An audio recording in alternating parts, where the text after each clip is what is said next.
Thanks.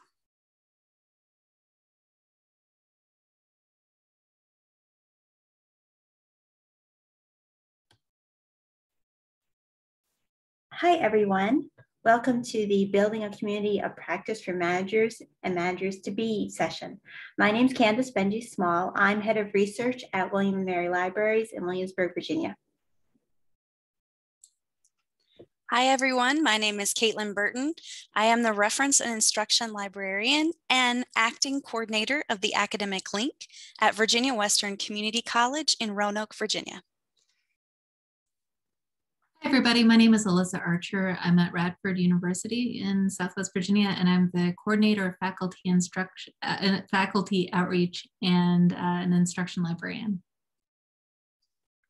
Hello, everyone. My name is Jennifer Resor-Whicker. I am currently Interim Head of Research Services at Radford University in Radford, Virginia. Hi, everyone. My name is Seipp. I am the Assistant University Librarian at Hollins University in Roanoke, Virginia.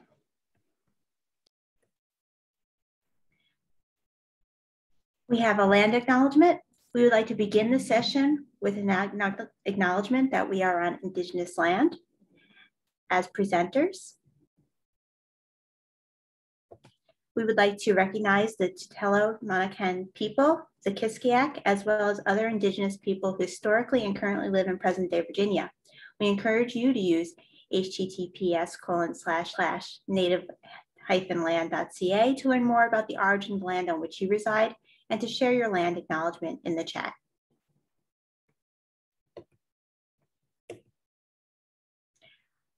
Our session today is planned to be really practical. We're going to talk about why we formed the group, what was the impetus. Then we're going to kind of role play a little bit about what it's like to be in one of our community of practice group meetings. We have a piece where we'll talk about how the group has impacted us professionally over the years, and then how we've adapted it to this really wild bonkers year and how that has changed our community of practice. And then we will end with building your own community of practice best guidelines. All right, our management mentoring group. Why did we start this group? Well, like most brilliant ideas, this idea happened over a cup of coffee. In 2017, Candice and myself met to discuss my new position at Virginia Western Community College. This was my first management role, so the conversation turned to some of the issues I was experiencing as a new manager. Candice had over a decade of experience, and both of us felt like we could really benefit from a space and a friendly ear to brainstorm some of the problems and some solutions to the things we were facing as managers. At that point in time, we worked about 45 miles apart, which was close enough for the occasional face-to-face chat, but too far apart for more frequent or more regular meetings, especially during busy times in the semester. So the management mentoring group started in October of 2017. The group originally consisted of 4 librarians who hoped to become managers and 3 librarians who were currently in management positions. The membership of the group has changed over time, and we've also had members who relocated, who were promoted, who were put into new positions. We faced reorgs in our restructures in our organizations. So the group has changed a bit over time.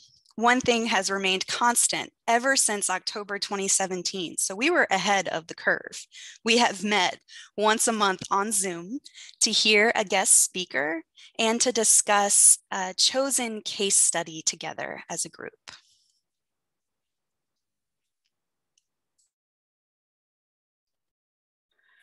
So according to Winger, McDermott, and Snyder, a community of practice is a group of people who share a concern, set of problems, or passion about a topic who deepen their knowledge by interacting on an ongoing basis.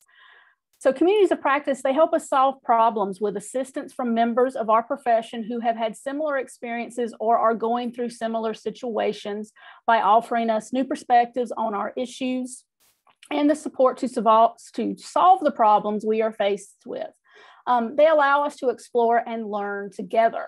And I think someone had asked in the chat whether or not we were all at the same institution. When we started out, some of us were at the same institution, but others were at different ones. And now currently, two of us are at the same institution, but everyone else is at a different institution. So it, like she said, it continues to be in flux. Next slide. So communities of practice do not have to be limited to one institution. See how I fit that right in there just to flow perfectly?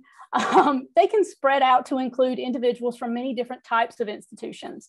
Interactions in a community of practice are structured and center around a specific goal that the group agrees on. The group discusses and explores problems based on an agreement about a general topic. And this allows the group to build trust and feel comfortable with sharing knowledges and experiences in this area. It gives the group access to expertise that may not have been available otherwise. The group builds a knowledge base that then belongs to them. Next slide.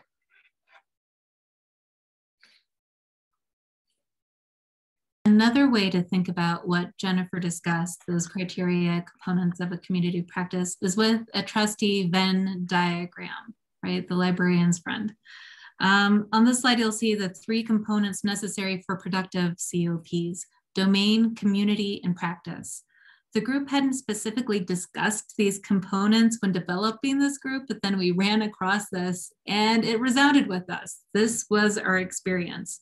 When Candice and Katelyn began forming this group, they worked to identify colleagues that they knew had this shared domain, either experience with or interest in library management, and with whom they were already in shared community. And next slide. So this is a big question. What does it mean to build a community of practice in a profession that is overwhelmingly white women?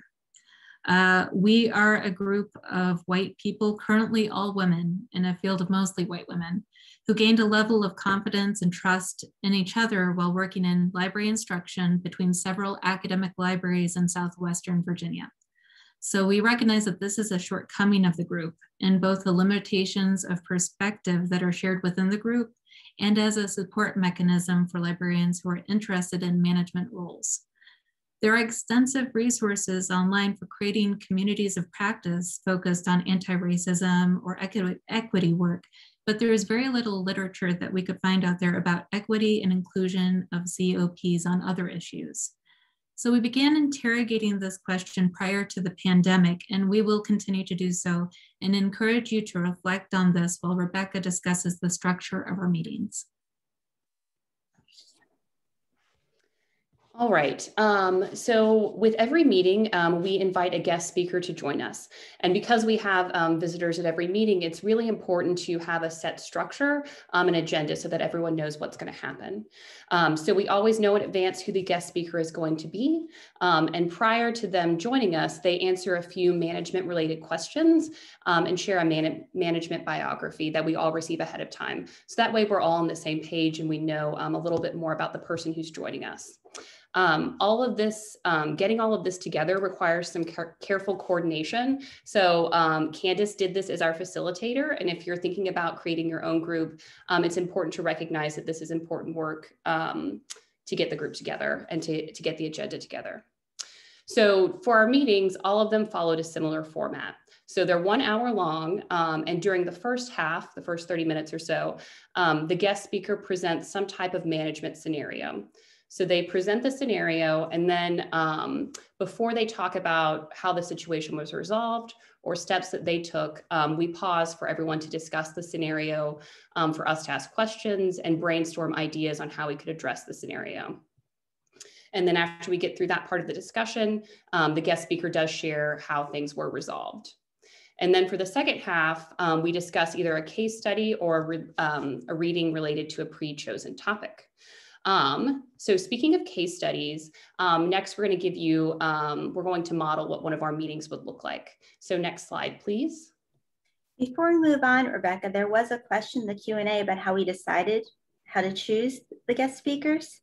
And so if it's okay, maybe we can talk just a minute about that. And this was truly through our personal networks. Who did we know who were library managers who we thought would be willing to speak with us and who we thought might have good stories to tell. And when we first started, it was mostly me and my virtual Rolodex because I had been in the profession the longest. But as we went along, other people in the group reached out to people who they knew in the profession through conferences or committee work or just from any kind of professional networking and asked them. And I don't think we ever had anyone turn us down. I think we sometimes had someone say, you know, maybe not this semester, next semester, but people were always really flattered to be asked. Does anyone want to add anything to the guest speaker answer? I think just that the stories that they shared were anonymized, right? To give that level of security within the group, which I really appreciated. Yes, we had lots and lots of Pride and Prejudice, Jane Austen, people's names used in anonymized stories, librarians being librarians. But yes, there was always that confidentiality. It was such an important part of Alyssa. And it was really important for the guest speakers to feel like they could trust us, that their stories would be held in confidence. Thanks for catching that question, Candice. Next slide, please. So a lot of our case studies come from Allison Green's Ask a Manager Advice column and website. She's also very active on Twitter if you'd like to follow her. But also members of our group have brought their own scenarios to the table. And we've even had some lump finding situations that discuss library specific concerns. So for the case study, you're welcome to type this URL into your computer or phone and read the scenario. But I'm also going to go ahead and read it aloud because I know some of you might not be able to access it out of the Zoom screen. So this case study is called Bill and Karen. So Jane, a manager, was surprised when one of her direct reports, Karen, asked for an emergency meeting one morning. "It's Bill," said Karen. "I don't know why, but he won't talk to me." Bill is another one of Jane's direct reports. "What do you mean?" Jane replied. "You two work on really different projects. Is he not giving you information when you need it?" "Well, he replies to my emails, but you know our desks are right near each other, and lately he hasn't really responded if I try to start a conversation. And then last night when I said goodbye as I left, I know he heard me and he just turned away." Karen seemed near to tears. Jane promised to talk to Bill, and later that day had the opportunity to do so. Bill sat in silence for a moment and then sighed. "I'm sorry, I just can't stand Karen. She's not the brightest bulb in the box and has poor social skills. She believes that dentists are scam artists that give you cavities. She has this nervous giggle that means she's laughing all the time, even if no one is saying anything funny. I could go on, but you get the idea. I know it sounds petty, but these behaviors are driving me crazy." So I simply stopped speaking to her. "You know, our boss likes to say we're a family, and that doesn't sound very family-like," was Jane's first response. Bill nodded. "I'm not proud of this, but really, I just can't stand her. What should Jane do?" Next slide, please. All right, so now we're going to go through the questions that we would go through in our meeting, and I'm going to invite my participants to answer and share part of their perspective. And if you also have thoughts to these questions, please put those in chat. Alyssa is going to be monitoring the chat and would like to bring in some of your ideas as well. All right, so the first question is, what is the problem? And I'm going to ask Katelyn if you would go ahead and answer this question first. Sure. So the way I see it, the crux of the problem is that Bill is basically ghosting Karen altogether, refusing to speak to her, much less work with her. And it really seems like that's going to have a major impact on any projects or work that they would need to do together, especially since they're co-located in the same department, it seems like.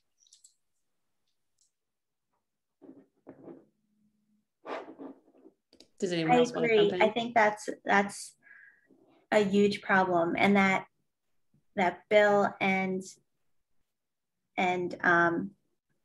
Karen aren't talking at all, and that Karen felt like she had to go to Jane rather than it being able to be worked out at the peer level is definitely an issue that needs some consideration. What do you think, Jennifer? I would think all of those are pretty good points. I mean, I think the problem could be just compassion on Bill's part. It might just be that you need to talk about how, since you are going to have to work together on various projects, you do need to try to show compassion for Karen. I mean, it's kind of difficult, I would think, to be in Karen's shoes, being the annoying one in the office and whatnot. But yeah, I would think that it might just be a good idea to kind of try to sit these two down and see if there is a way that they can work through this without a great deal of conflict. Thank you, Alyssa. I'm just monitoring chat. So I think one of the things that I think they need to think about is how to be collegial, right? And that line between, like, you don't have to be friends, but where is that line where you can work together and maintain and be in a working relationship together? Yeah, so you all said some great things about, ghosting, just like completely dropping off, that this is a conflict that could be resolved at the peer level, but right now they feel like it has to go to the manager. Talked a little bit about compassion and what it means to be a colleague. I think the other thing that I would just like to add about a problem in there, Jane says that, the boss likes to say we're a family. And I see that also as another problem, even though this is the manager saying it. The family dynamic can be really complicated and, damaging in some ways because people have different family histories, and that can mean a lot of different things. So I see that rhetoric as a potential problem as well. And I think that kind of goes into what Alyssa's talking about. What does it mean to be collegial? What does it mean to be coworkers? All right, so then the next question that we have is, what is the role of the manager in this situation? Y'all can jump in. I feel like the manager in this situation, of course, first is probably going to be the listening ear and trying to, listen and get some history and try to figure out how it got to this point. Kind of get the backstory and really focus on that active listening piece, making everyone in the situation feel heard. And then I think the manager becomes, a little bit of a facilitator between the two and making sure that that baseline civility, like so many people have brought up, that baseline civility has to be maintained. And I think ultimately it's the manager's job to make sure that one of their employees doesn't feel really this much hurt and pain at work.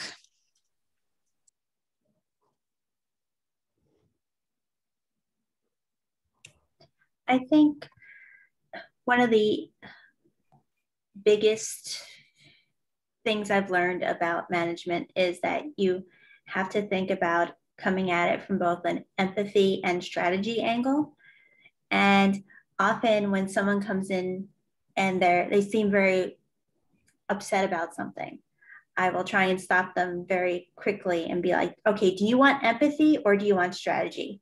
Because we can do both. But if they just want to vent and I'm coming up with ideas of how to solve it, they're going to be really frustrated. If they come in really wanting me to solve the problem and I'm just saying, oh, I totally understand what you're saying, they're going to be really frustrated. And then I'm going to be frustrated because I can tell that I'm not giving them what they need.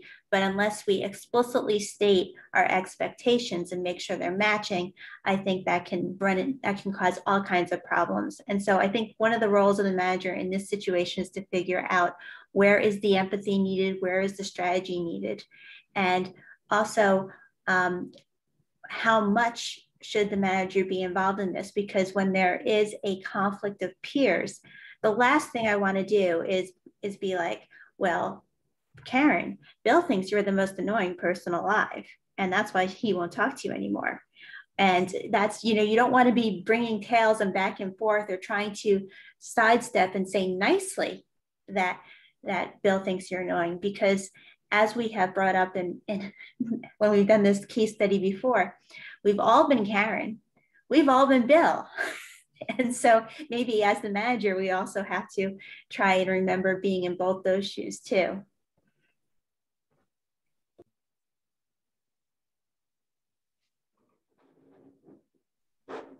I just want to point out, I finally got caught up on, there was a flurry of chats, which was really, really exciting. And I think they also touched on it, several people touched on some things that we discussed the first time we talked about this too.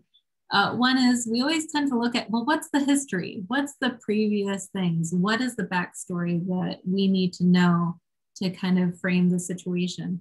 And then I really love, thank you to the people in chat who also discussed that that the family paradigm, that family dynamic and expectation is dangerous and damaging in working environments. There were a lot of really great things, but those were the things that stood out to me to add depth to the conversation.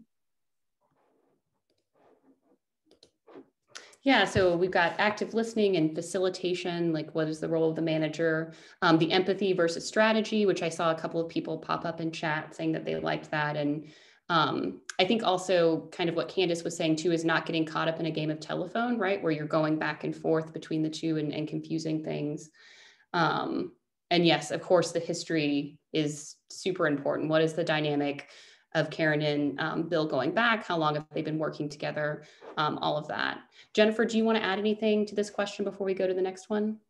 I mean, the only thing I can add, I think I saw this in chat that might actually lead us into the next one, is that it might be time for just maybe some team building skills or team building exercises for the department themselves, just because, is this an isolated incident? Is this happening with other people within the unit? Like, what's exactly is going on? Like, what's behind? I think a lot of people also mentioned, like, what happened that made Bill think that my best option is to ignore Karen and just act like she's not there. So it could be just trying to, again, going back to what Candice said about the empathy or the strategy, like what skills are needed and what tools do we need to bring out of the management toolbox to try to present to this particular case. Yes, thank you. And that is a great segue into our next question, which is, as a manager, what can you do about it, right? Our powers are not infinite, nor should they be. So what do y'all think you can do about this situation? Jennifer, do you want to start?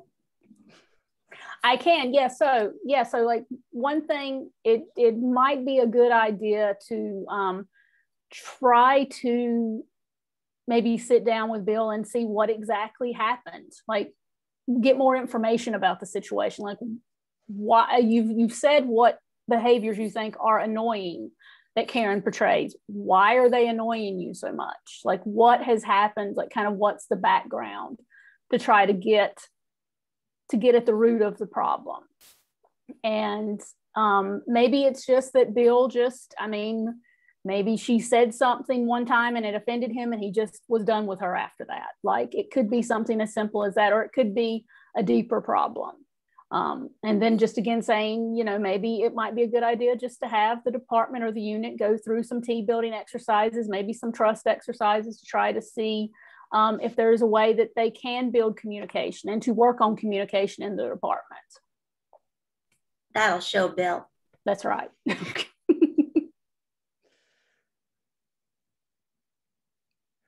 Do others have stuff they want to add? I would say a year ago, I would have answered this a little differently. I feel like now, with everyone's resilience being tested to the endpoint and people acting out in ways because there's just so much else going on in their lives, that I've tried to be a lot more empathetic. If you'd asked me this in February 2020, I would have been like, grow up, Bill. We don't only get to work with our best friends, and you are expected to be a professional, and you have a professional working relationship with Karen, and you can't just ignore her. You have to answer her. You're going to be on projects with her. That's, tell me if you need some support in terms of release time, or if here's perhaps EAP might be something you consider, but like you need to stop doing this. I'd be a little more hardcore. And even now, like I would do some of the background checks that Jennifer was talking about of sussing out if there was something really dangerous going on, that this was a symptom of, that I needed to know about in order to support him professionally. But for the most part, I fall down on the like, Bill's just got to stop it. What do you think, Katelyn? Yeah, I think Bill definitely needs to cut it out. And I think when we originally discussed this case study, this is one we discussed when I was a baby manager. I think I was like, we should call them both into your office and talk to them together. I'm going to backtrack on that, actually. I don't think that they need to be in this same conversation when you're bringing this up for the first time. I do think I would think you would go to Bill first and have a conversation about like basic requirements in our workplace. And then maybe talk to Karen, check in on Karen and follow up with her. But I would no longer pull them in the same room. So I think I've experienced some growth. Alyssa, anything you want to add? And just, what I'm seeing in the chat is definitely people empathizing with either one more so, right? And I think the conversation in the chat is just very similar to what we've talked about today and in the past, that, I don't know, some of us fall more down to like, how would we manage Karen in this situation? Or how would we manage Bill and drawing that line? So there's a lot happening in the chat, which is fantastic, but I think there's just looking for more context, and definitely it's in a situation where a manager needs to help.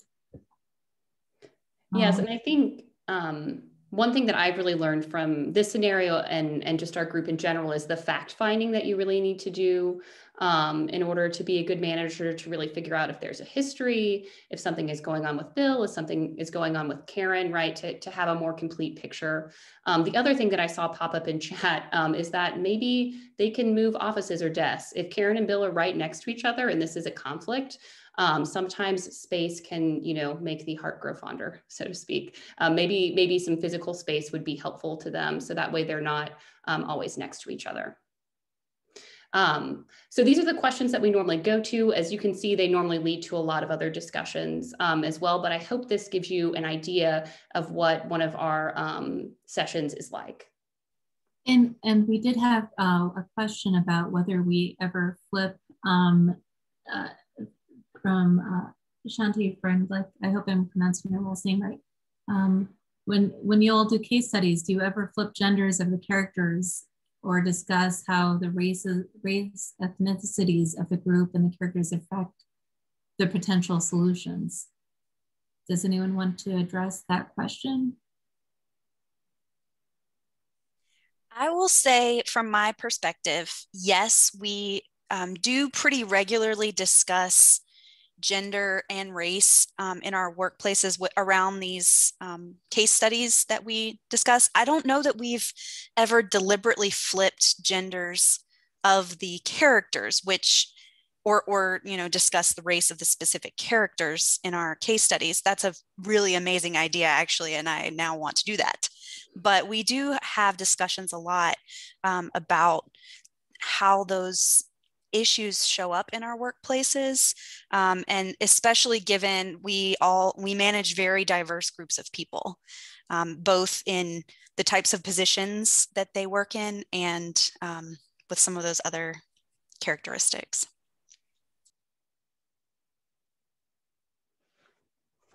We also have an attendee with their hand raised. Could we address that? Do we feel comfortable just taking a break? It looks like our wonderful moderator has taken them and allowed them to speak.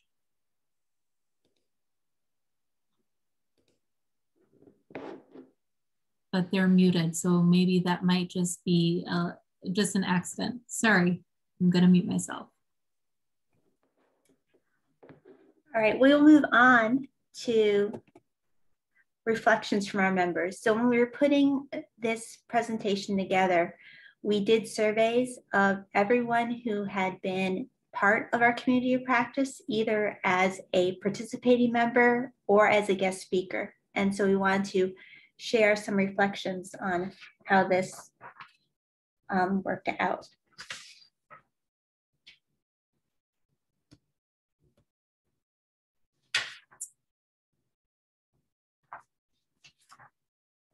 The domain facet is the members' shared interest regarding the issues and problems around library management. Through our experience and practice, we value and have passion for learning more about these issues and sharing our ideas. And in the reflections, you can see the interest through comments which recognize that they were grateful to have had time and space to work on themselves as managers before they started managing, and having the opportunity to learn without sink or swim chaos that happens when you're sometimes thrown into management. Members also recognize the value of, quote, different perspectives and experiences that give them a greater insight into the issues they faced or may face in the future.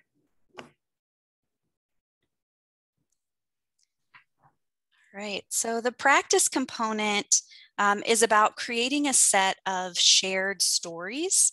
We all have confidence as group members in bringing knotty problems to the table for discussion.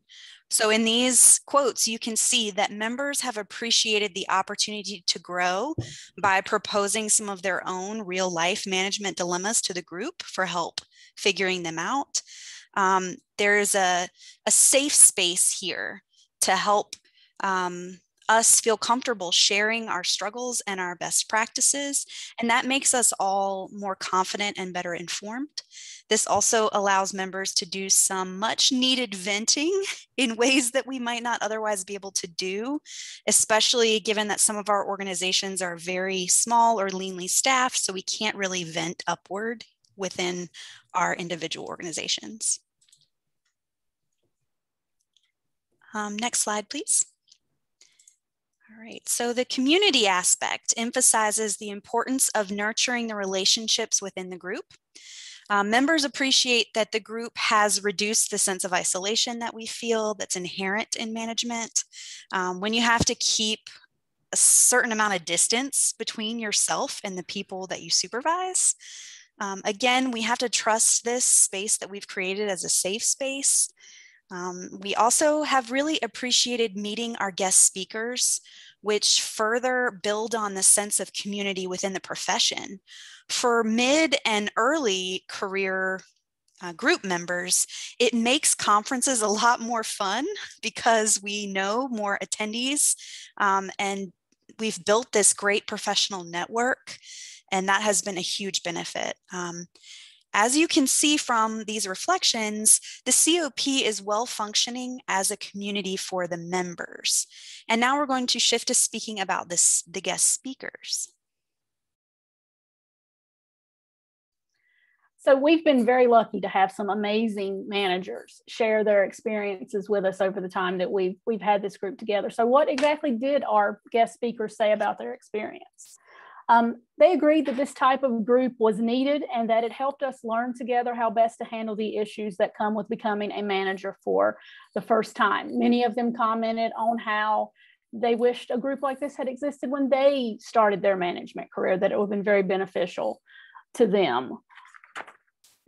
Also, next slide. Also, they said that they appreciated the opportunity to reflect back on a situation, because all of the guest speakers, they would bring their own scenario in to discuss. And so they also appreciated the fact that sometimes these scenarios had happened, several years prior. And they appreciated the fact that they were able to reflect back on the situation. And they also appreciated receiving different perspectives about how to handle the problem in question.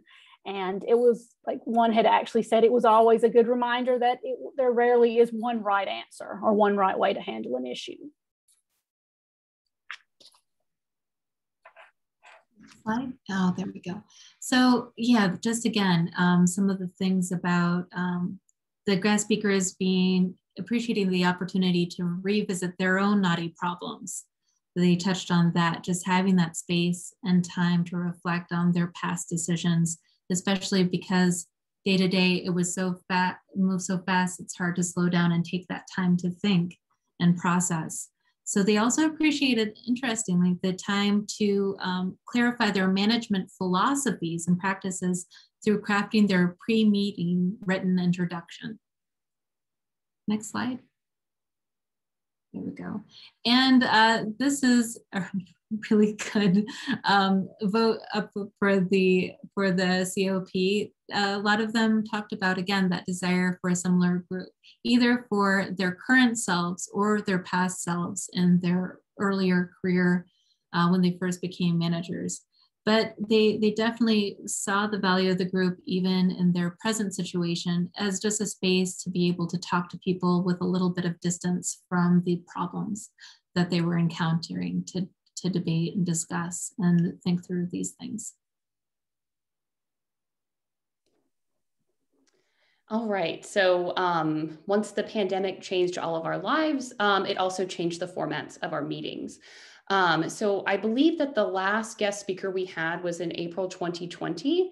And so they shared their scenario. And then after that, the rest of the meeting turned into discussing what was happening at our libraries related to the pandemic, right? Most of us had gone completely online at that point, or all of us, I believe, by April. And so we realized that we needed to build a space to discuss this dramatic change, and knew that these would be evolving conversations. So we intentionally built space for these immediate concerns for the past year. During this time, we've shared our library's approaches and policies to the pandemic. And I cannot say this enough, this has been incredibly helpful because again, the situation continued to change and our university approaches were different. So it gave us an opportunity to talk about library directions, library strategy, library services within all of these different contexts and with different ideas. So finally, I also think that during this year, there's been increased appreciation for this confidential space. And I think that this is different than just intentionally building space for immediate concerns, because this year has been incredibly difficult for everyone. And this is a space where we can share our thoughts, our concerns, our difficulties with our work lives and our personal lives too, with each other. And it's really helpful that we had already established this group, so everyone already knew our working spaces and context. So during these meetings, we can really dive into the problems at hand.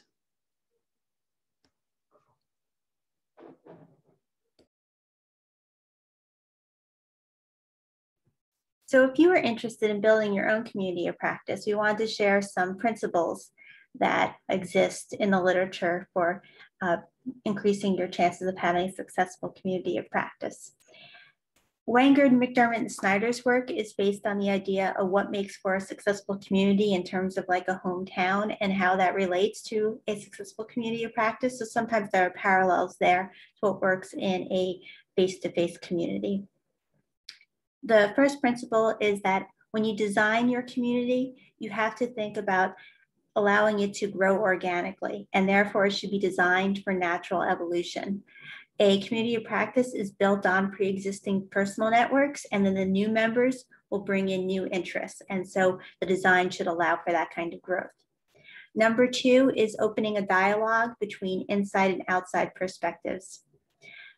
Community design builds on the collective expertise of its members. You have to kind of know what's going on in the inside. You have to have that shared experience so that you're not starting from ground zero and being like, here's what a librarian is like being, right? You need to have that commonality. But at the same time, the only way you're going to be able to grow and to get some of those new perspectives is by bringing people outside.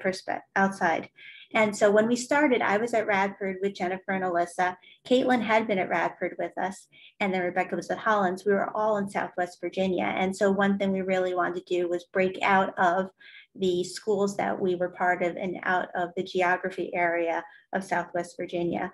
Where Southwest Virginia is more rural, so we looked for more urban representation for some of our guest speakers, for example. Good community design brings info from outside the community into the dialogue, which allows the collective to grow. Number three is you should invite different levels of participation. People participate for different reasons, and I think this is more likely if you have a big group. We have always bounced around between, right now we're at 5, we've had as many as 9. When you get beyond 10 to 15, they say that's when you start allowing for people to come and go more regularly, because that will allow you to bring in more people. You do need to have about 5 to 8 core members who are really consistent. If you grow beyond that, then it allows for people who have differing abilities to commit to the project.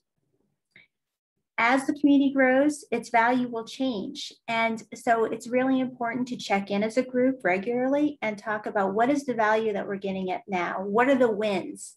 Well, how is this serving us? Why is it worth our time? That will change again, but by talking about it, that will support all the evolution that you're doing too.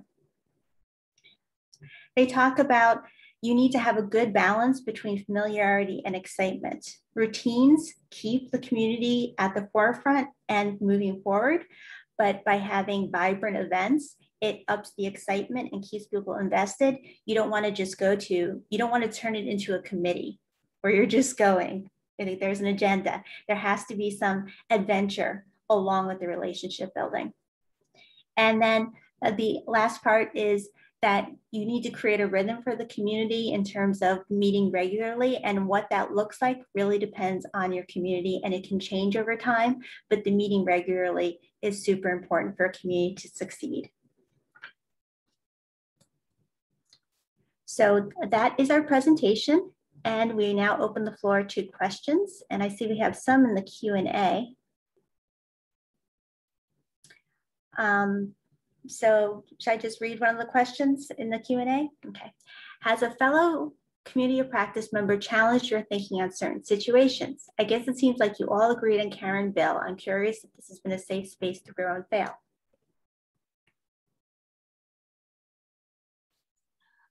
I will say, honestly, we know the session is being recorded. And I think in the first go around, there was some more disagreement, right? You know, there was more back and forth in terms of what, I don't know. I think it really illustrates the vulnerability of that closed space, if that helps answer that question without being a little too vulnerable ourselves. Does anyone else want to go onto that? I agree, Alyssa. Go ahead, Katelyn. I agree too. I mentioned briefly, I've grown a lot. I was the baby manager. I think I was probably like the reason why we had to have this group in a lot of ways.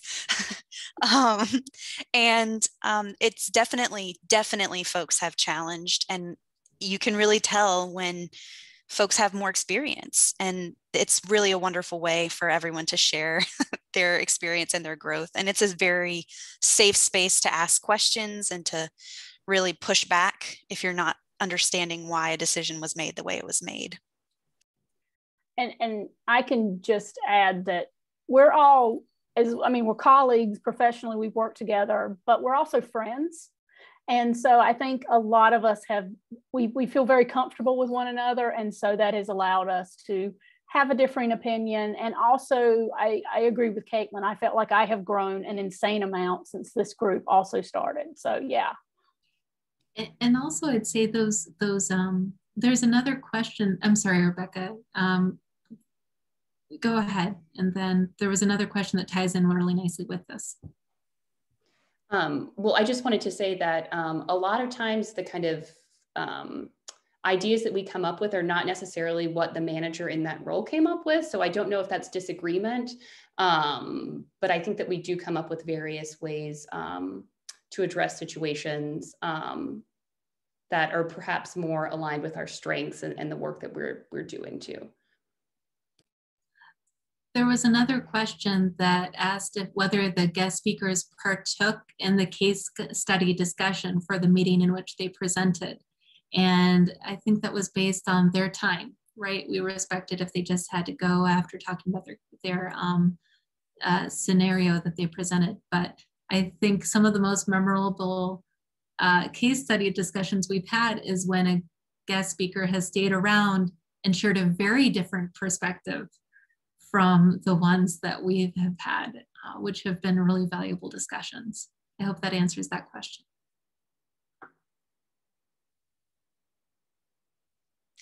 We had a question about what goes into the management autobiographies that our guest speakers share.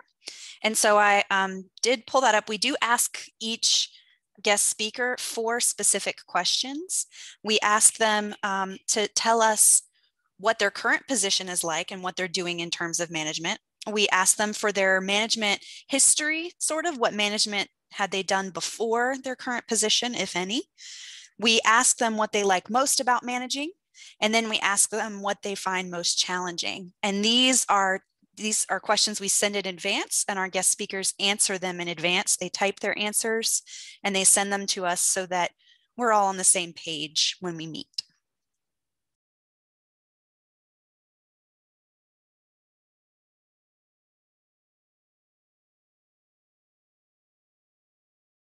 There were a few questions about the membership of the group.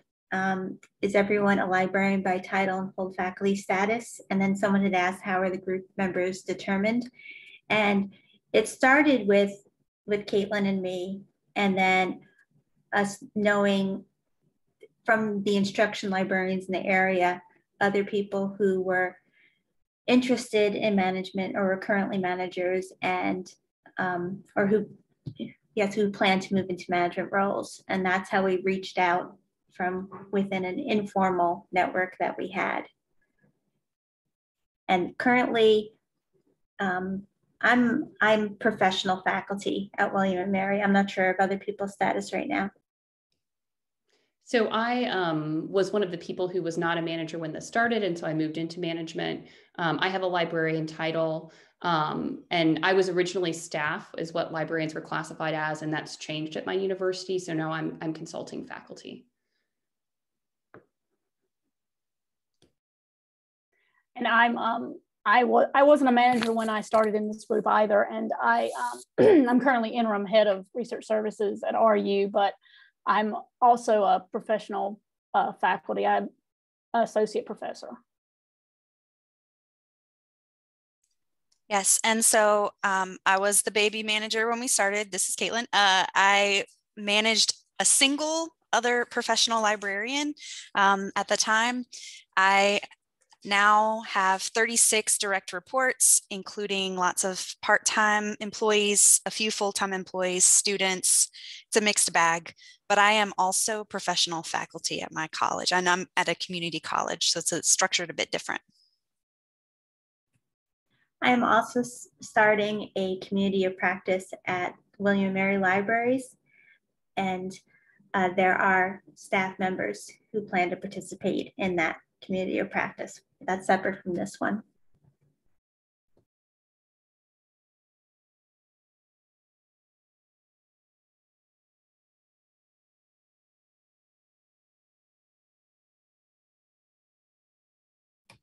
I think that's for Q&A. Is there any in the chat? No, I think we answered, unless I missed something, and it was a pretty active chat, so please forgive me if you type something that I didn't see, but I think we addressed the 2 questions that were in the chat.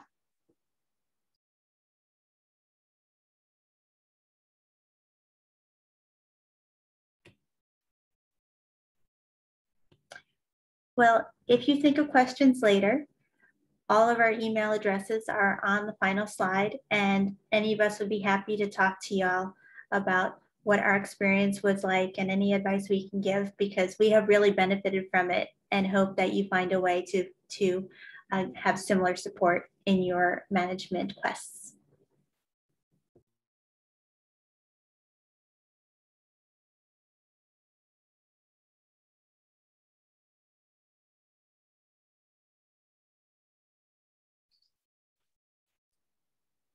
Thank you for everyone who attended. There's also a link for the feedback, so you can do that. It's in the chat. So if you missed it, just scroll up, and it was at 2:04, and you can click on the feedback.